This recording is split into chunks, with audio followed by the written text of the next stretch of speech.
Hello everybody, San here, engineer, MBA, and investor. And in today's video, I want to talk about the concept of CRISPR decoupling itself from the rest of the biotech market. Now, before I do that, before I jump into today's video, it is Sunday, guys. It is the end of the weekend, so hopefully you're enjoying the weekend here.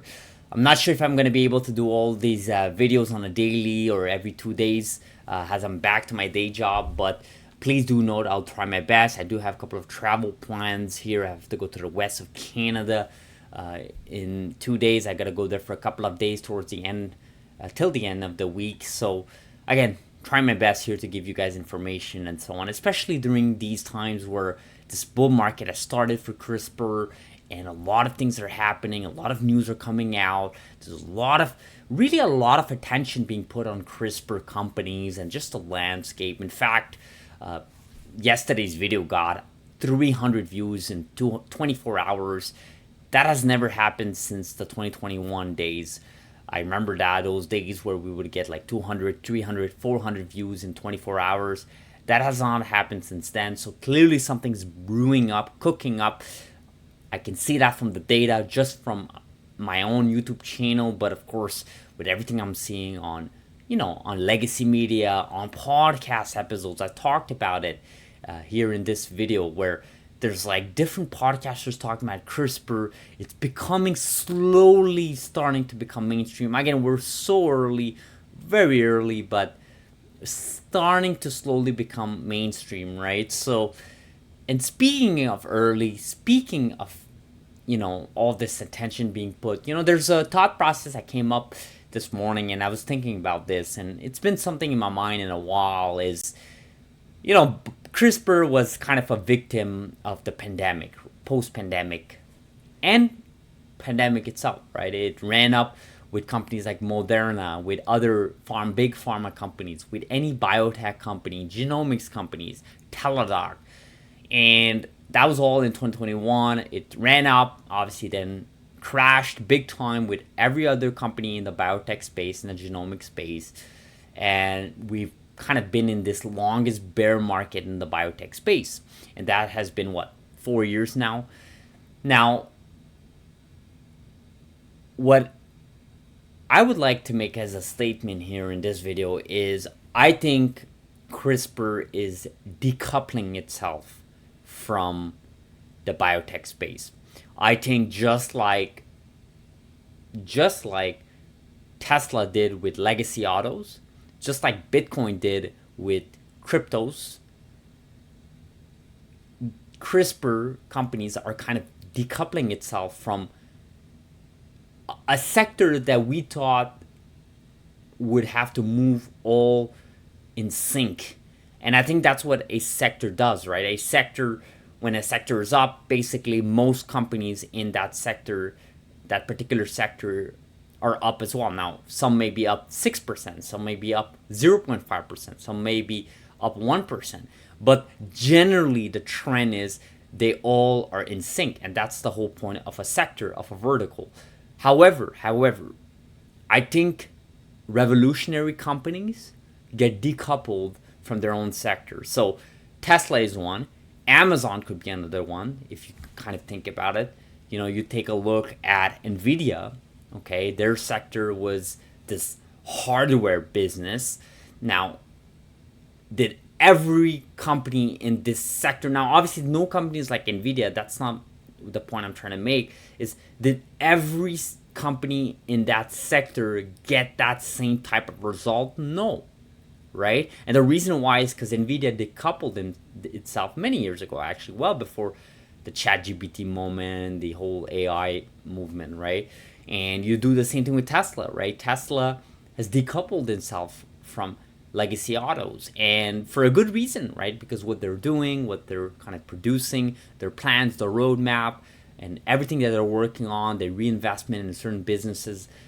And you take a look at CRISPR now.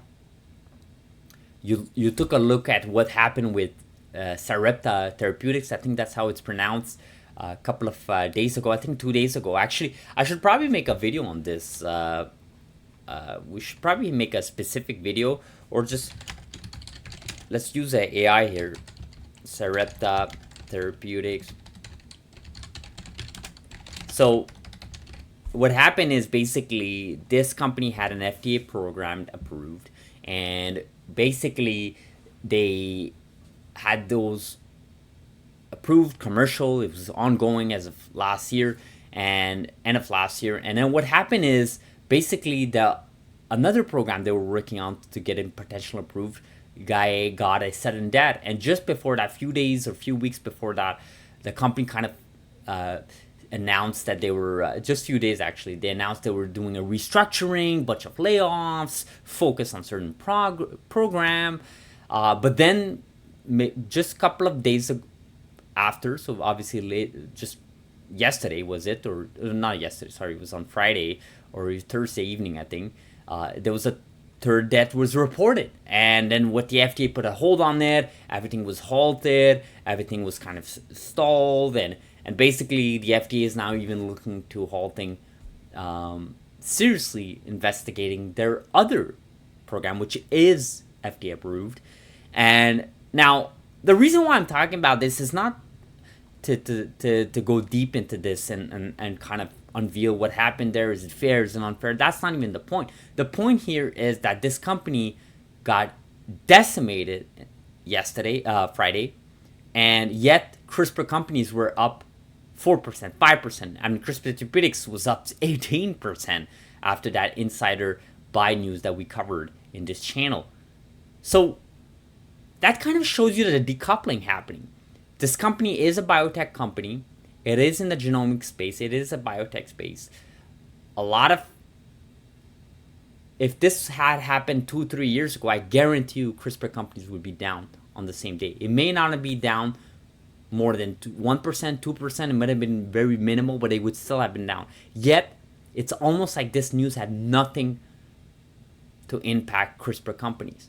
And I think this is what I'm kind of trying to allude to in this video, is the decoupling. It is happening, and it is happening faster than we think. It's a slow process, but I think it's happening faster than we think. And I think until you don't decouple yourself from a whole big sector that has a basket of so many companies that do so many different things, it's very hard for you to kind of accelerate your growth, I think, as a company, as a public company.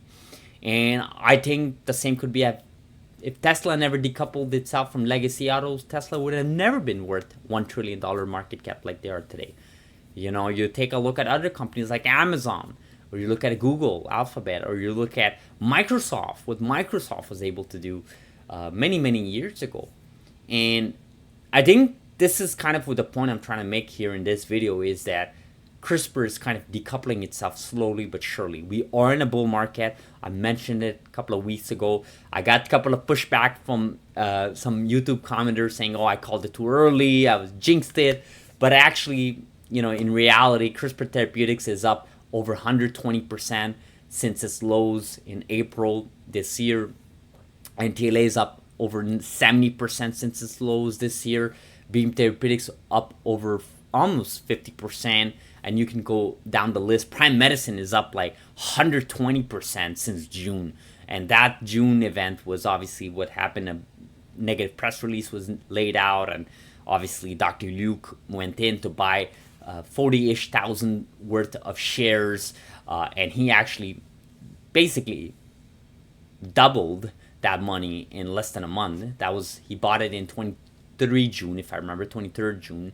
And we're 20th July. That's not even a month. So he basically doubled his money and some more, because it increased like about 120% since he bought it, which is about its lows around June, and so on. So I do believe we're in a bull market, and I do believe CRISPR is kind of decoupling itself. And I can see that also from public sentiment.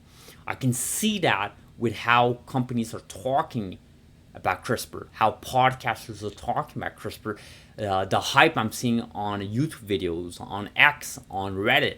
I'm starting to see that.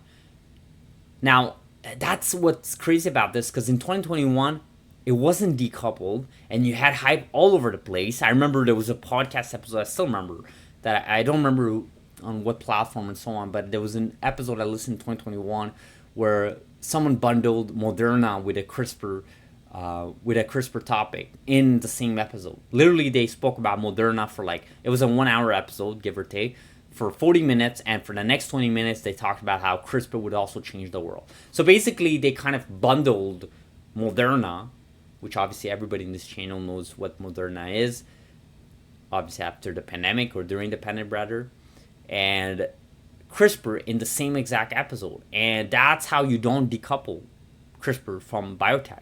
That's what happened in 2021, is that CRISPR wasn't mature enough to be decoupled. It had to be part of this biotech genomic space. And ARK Invest would do that, actually. ARK Invest, which obviously is a huge proponent of CRISPR, they were actually victims of that, right? They kept talking about genomics. They kept talking about CRISPR in the same sentence as like Teladoc, or CRISPR is the same sentence as any of these companies. And then what happened is, obviously, since the bear market, a couple of companies started coming out of this, and obviously we're in a bull run. In my strong, educated opinion, I think we're in a bull market here in the CRISPR landscape.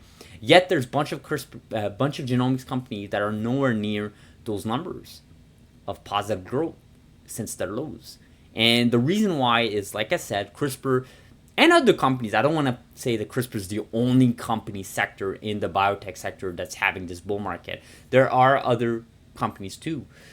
But CRISPR is kind of decoupling itself. And I see that, I feel it. I'm seeing it with the numbers from the data, but I'm also seeing it from the coverage of CRISPR as a whole, right? So, guys, I didn't want to go too deep in today's video. I just wanted to have this topic here to be discussed because I think it's an important topic. I think we have to recognize that. Otherwise, basically what happens is we're never going to treat CRISPR to what it deserves, right? I think CRISPR deserves to be its own sector. CRISPR companies, whether that's CRISPR Therapeutics, Beam Therapeutics, NTLA, Editas, Caribou, all these Prime Medicine, you look at all these companies, until you don't really treat them as its own like bubble, and I don't mean bubble in a negative way, like a bubble that needs to be burst in the stock market, but rather like its own sector bubble, vertical. What happens is it's always going to be a victim of the biotech space, But with this news happening this week, with that company here, this biotech company that was decimated on Thursday and Friday, and CRISPR companies still increased significantly, that just shows the decoupling that's happening, right? And that's something I've been waiting for a long time, right? I've said it. I may have never said it verbally, but I thought about it many, many times, where I just wish CRISPR was never part of the same line of discussion as biotech. I think biotech as a whole, there's way too many companies doing way too many different things. It's unfair to put these CRISPR companies on the same breath as every other company, just like this one that we just took a look at, this Sarepta Therapeutics. So guys, I'll end this video like this. Please do like this video, guys. It really does help our channel. You guys know, put some people's homepages. A lot of new viewers, a lot of new audience, a lot of new subscribers, guys. Thank you so much for engagement. Engagement helps drive our viewership and liking our videos. I'll see you guys in the next video. Have a beautiful Sunday.